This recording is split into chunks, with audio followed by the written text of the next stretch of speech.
In front of me is Samsung Galaxy M33 and today I would like to show you how you can switch on or off predictive text on this Samsung.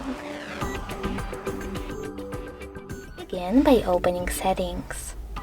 In them, scroll all the way down and tap on General Management.